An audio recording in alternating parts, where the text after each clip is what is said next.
Have you ever wondered how some print-on-demand sellers are seeing thousands of dollars in sales on Etsy? 6- and 7-figure Etsy sellers are on YouTube right now telling you all about print-on-demand. But how did they break into the market? How did they start seeing those record sales? Their secret is selling personalized products. In this video, I'm going to show you how you can start adding personalized products into your Etsy shop, and by doing so, increase your sales. If you're new here, welcome. My name is Shalise, and my channel is all about that ultimate quest of living your dream life. I help entrepreneurs start, grow, and scale their online businesses so they can live the life that they want to live and do it without being overwhelmed or burnt out. I'm an Etsy seller that sold over $250,000 in revenue, and I love helping Etsy sellers turn their passions into profit. If you're new here or if you've seen a couple of my videos and found them helpful, go ahead and hit the subscribe button so you can get more tips on how to grow your online business. And I want to thank you in advance for subscribing because it really helps my channel grow. So let's dive in. There are multiple places you can sell print-on-demand items. You've got Etsy, TikTok, Amazon, or you can use Shopify and have your own website. You can choose one of these selling channels, or you can choose to sell on all of them. When you sell on a marketplace, it's good to know what type of buyers frequent that marketplace. This helps you create the type of products that those buyers are looking for. Etsy is known as a marketplace where you can buy personalized items. If you're looking for a custom gift or something that you can't find in a regular store, Etsy is one of the first places you go to look. As print-on-demand sellers on Etsy, if we aren't offering personalized items,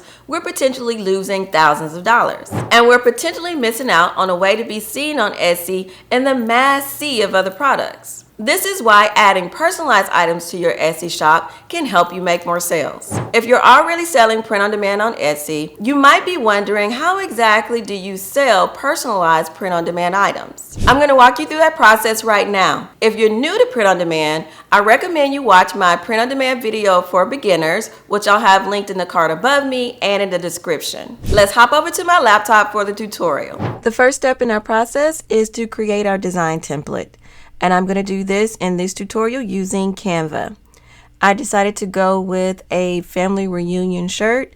So all I did was look around on Etsy, see what kind of designs were out there, which designs were selling, and then created my own design using the features and the clip art that was available in Canva. So here you see me working through my design. And again, you can do this using Kittle. You can do this using Photoshop. Any design software you choose is okay. Just remember, you'll have to come back to this template every time a new customer places an order, because you'll need to come in and change the portions of the design that are customizable.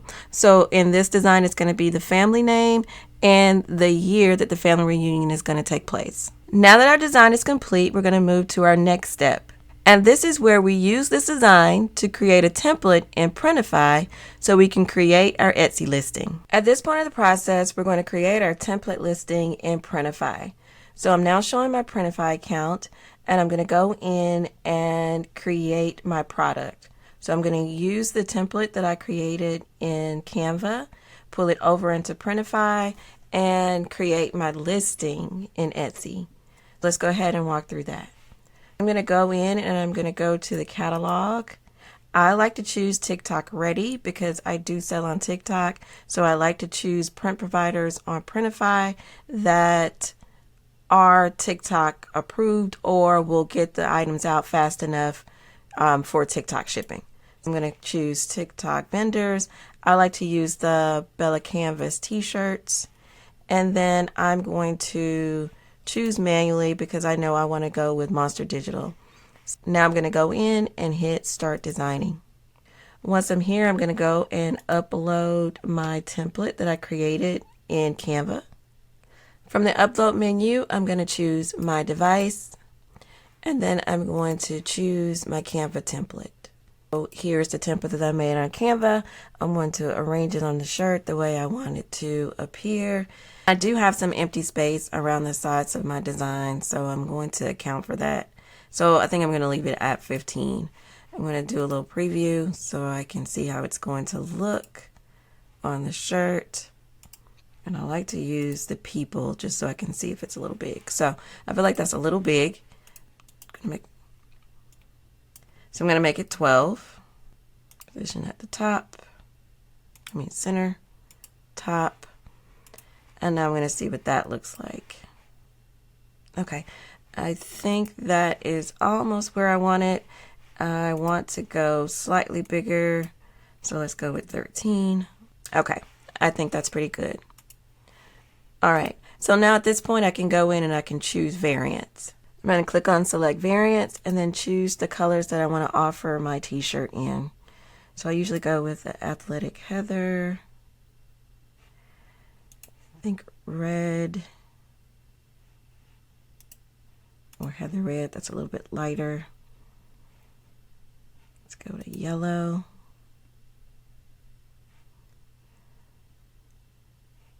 I'm going to do a mint green because right now I have the design outlined in black. I would also go in and do another version in Canva of this design in white so I could choose some of the darker colors. But for this tutorial, this will work. And then I'll do a baby blue, another color that will work on with this black design. So I'm okay with those variants. I can click through my variants and make sure the design looks okay on those colors. And there's just some pretty cute and bright colors. Again, I would go in and do another design so I could do some of the darker colors, like navy, which is a popular color, a true red and not a heather red, and maybe a darker green. So I'm okay with my design at this point. So I'm going to hit Save Product. Printify is going to take me to the mockup library, ask me to pick my mockups, and I'm just going to stick with the colors and not the backs of the shirts. And I would probably go in and change these.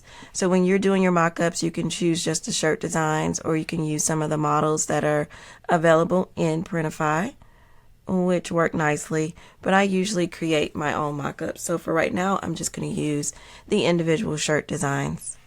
I'm going to say Save Selection. And then I'm going to go in and configure my listing so it appears how I want it to appear on Etsy.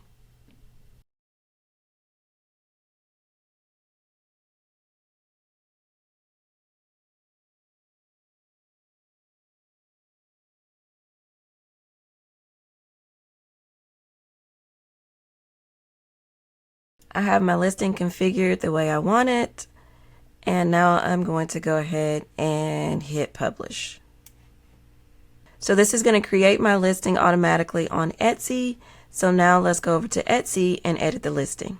We're now in the Etsy listing that was created by Printify. We're going to scroll through the listing and make some corrections or updates. This is where you want to update your title if you need to. And I suggest you do some keyword research and make sure you have your title field with the right keywords that's going to get you found in Etsy search. You can also do things like add additional mock-ups. So for me, I'm going to go in later and change out these mock-ups to some that I create myself. I'm going to add a size chart and then maybe even a video to the listing. I'm going to scroll down, and then this is where I might update my thumbnail, and that is just going in and adjusting it so it could be seen better when the listing pops up in Etsy search. And I might even change the color of that shirt just so it's brighter. So I'm going to change my thumbnail image to be the yellow shirt because it's nice and bright, and then I'm going to update that thumbnail. I'm going to hit done and then apply those changes. So now that's going to be the thumbnail that shows when my listing pops up in Etsy. I could also go in here and add a little bit more to my description, but for this tutorial, we're going to make that okay. And then for the personalization section, we're going to click on add personalization because we want the customer to be able to tell us what year and their family name.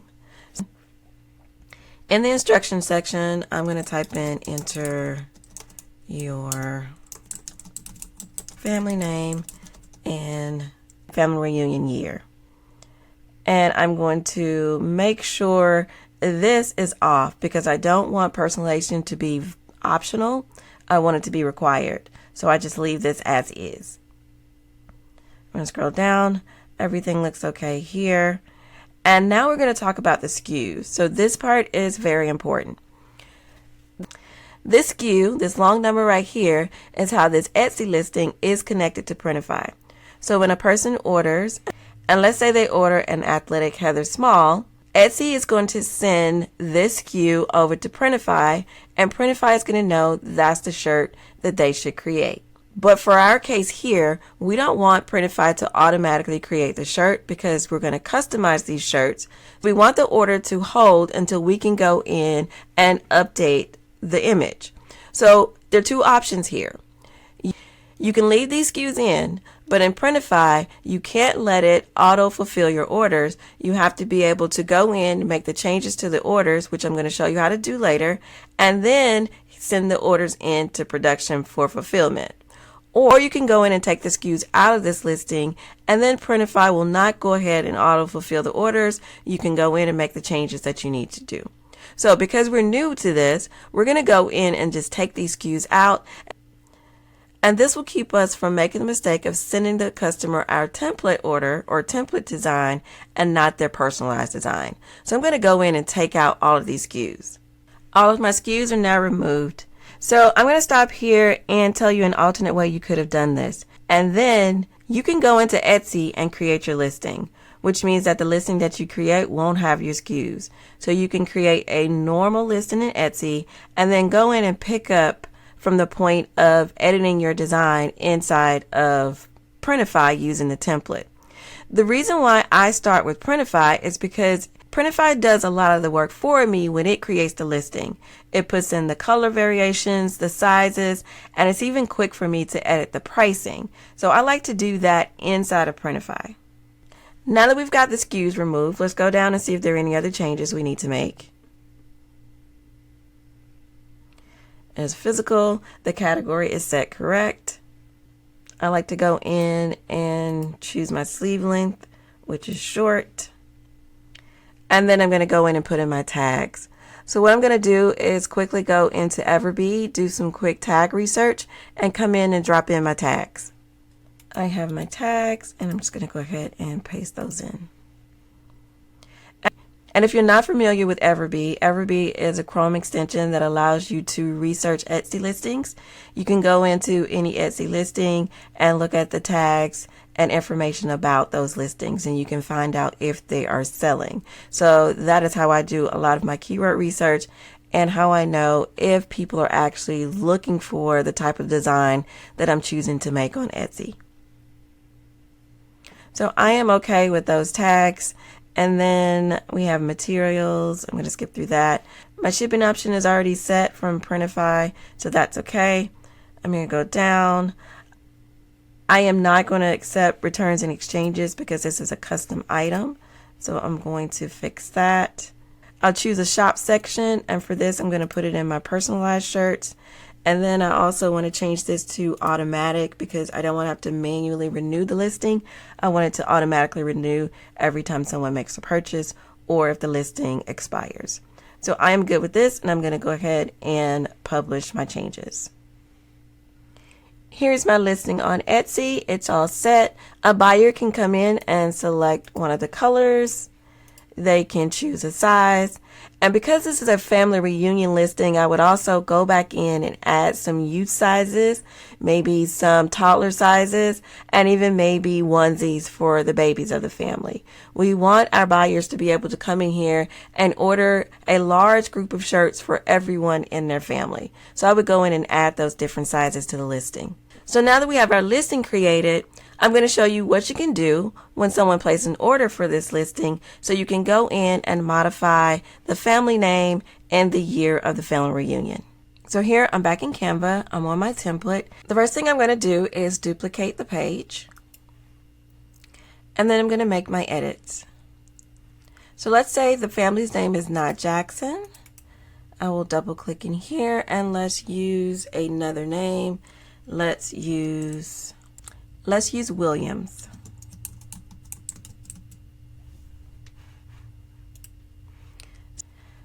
Now I've typed in the name and it fits in perfectly. And let's say this is going to be for a family reunion in 2025. So we'll just change the 4 to a 5. And in about 30 seconds, we created our custom graphic. So now I'm just going to give this graphic a name, and I will say Williams. And sometimes I use order numbers for my image files, anything that I can go back and find them if I need to redo a shirt. But for this tutorial, we'll just use Williams 2025. And then I'm going to download that from Canva.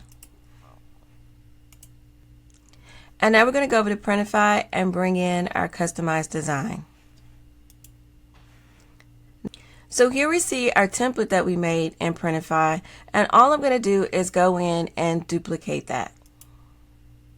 Once I have a duplication of that product, I'm going to go in and edit by clicking on the edit design icon. Now what I want to do is remove the placeholder graphic and replace it with the one that we just created for our customer. So I'm going to go into upload, my device. I'm going to pick on my Williams 2025 image. I'm going to delete the old one. I'm going to make this one 13 in size. I'm going to center it, move it to the top. Now I'm going to scroll up to the variants. I know that my customer ordered a yellow shirt, so I'm going to remove the variants that don't apply. So when deselecting my variants, I'm going to make sure the only thing that's unchecked is the yellow and the baby blue. So then we're going to go back. And at this point, we're going to click on Save Product. From here, I don't really care much about the mockups because I won't be publishing this product to my site. And when it comes to the title, I usually do something like do not publish. And then I put the name of the design. So Williams 2025.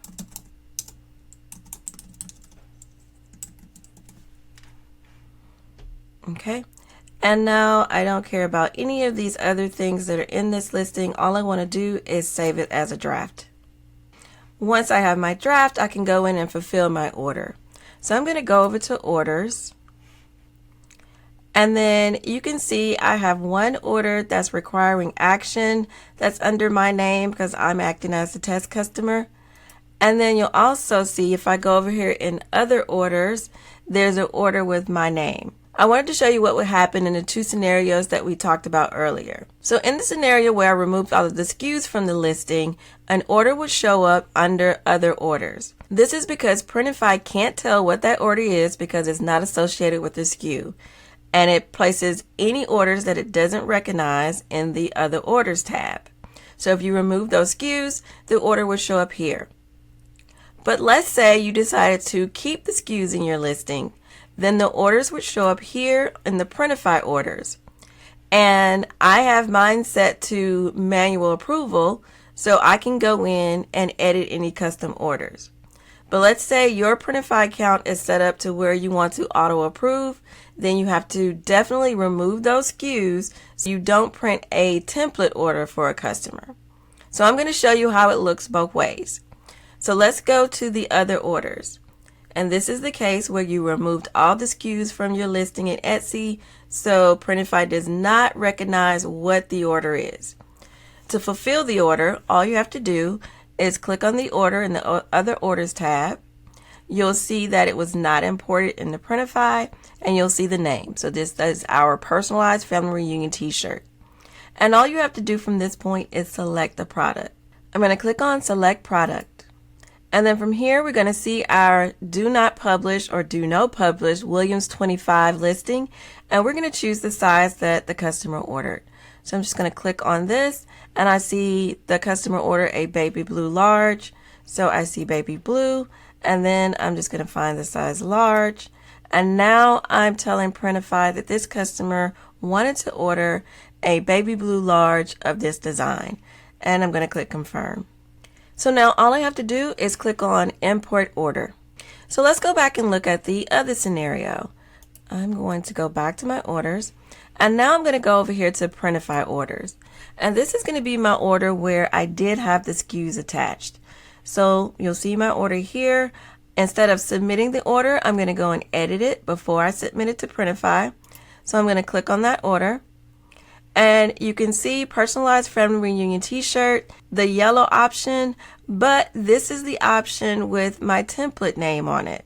But I want to replace this with the correct option that the customer ordered. So I'm going to go up here to the top, and I'm going to select edit order. And then I'm going to add a product to this order. So I'm going to click on this plus sign. And then I'm going to find my real order that I created for my customer. So again, we have our Do No Publish, Williams 2025. I'm going to click on that. My customer ordered yellow in the size medium, and I'm going to say select. And then all I have to do here is remove the original one. So I'm going to click on this trash can icon here. And now we have our Do Not Publish Williams 2025. And now you can see why I usually name them with something that represents the customer's order, like a customer number or a design name, just so I can make sure I'm adding the right product to the orders when I go in and edit them. So at this point, I will move on with the shipping information, calculating the shipping, and then I could go ahead and place this order by hitting submit. And if you weren't ready to submit the order, you can click on Save for Later. But you can see here now the order has the correct image associated, and now all you would have to do is press Submit to send the order to Printify for it to be fulfilled. So that's it. You now know how to offer personalized print-on-demand items in your Etsy shop. Don't lose any momentum. Go right now and start researching personalized items in your niche that you can add to your shop. Take your time and add a few designs each week. And don't forget that you can add the same design to multiple types of products. So you can add the same custom design to a t-shirt, a mug, and maybe even a tote bag. If you're feeling overwhelmed or a little bit unsure if you're going in the right direction with your Etsy shop, I can help. I offer personalized Etsy shop critiques where I deep dive into your shop's SEO, product presentation, and overall branding. You'll get actionable insights tailored specifically to your shop so you can increase your visibility and your sales. To book a critique, all you have to do is click on the link in the description. Thank you for watching, and don't forget to like this video if you found it helpful and subscribe for more Etsy tips. Leave any questions you have in the comments, and I'll see you in the next video.